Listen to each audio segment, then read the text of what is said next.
vocês como enrolar o cabelo, sem usar o Babyliss, sem usar a chapinha. A gente vai usar isso aqui, ó. Chama Curlforms. Ele vem com essa agulha aqui pra aplicação. Eu vou fazer no cabelo molhado.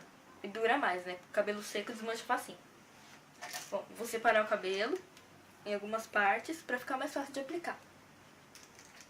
Prender aqui. Pegar, ó, mousse.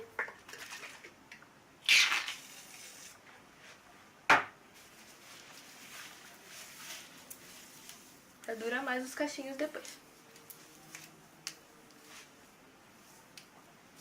Vamos separar uma parte do cabelo.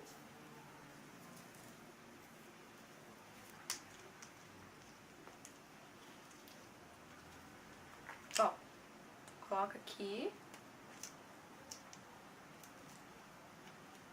Opa, sim. Vou pegar um pouquinho de cabelo.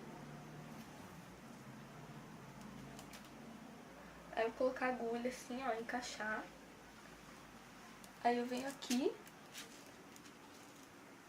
e puxo. Aí sim, fica o cachinho assim. Aí ele vem em vários tamanhos. Vem laranja e rosa, que são maiores.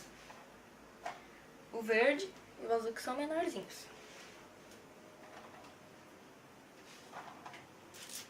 Vou pegar mais uma mechinha do cabelo.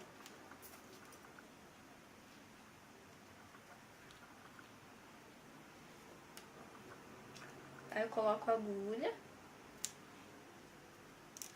e puxo. Opa, embolou aqui. Quando acontecer isso, é bom tirar para o cabelo não ficar tudo bagunçado lá dentro. Senão o cachinho vai ficar tudo feio na hora que tirar. Don't stop, make it pop, DJ blow my speakers up tonight. I'ma fight till we see the sunlight. Tick tock on the clock, but the party don't stop now. Don't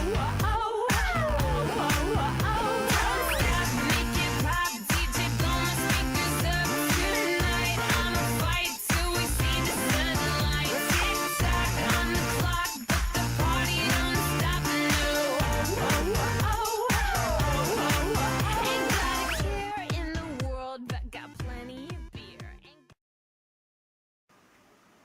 Ai, voltei. Depois de ficar um tempo com ele, agora eu vou tirar pra gente ver como fica. Vou pegar o spray fixador. Eu vou tirar e já vou ir passando.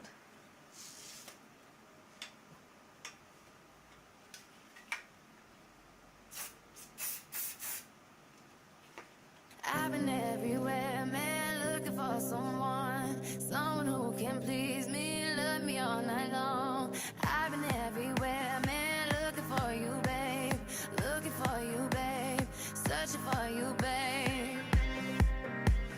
Where have you been? 'Cause I never see. Bom, gente, esse é o resultado final. Espero que vocês tenham gostado. Tchau, beijo. I'm wide awake.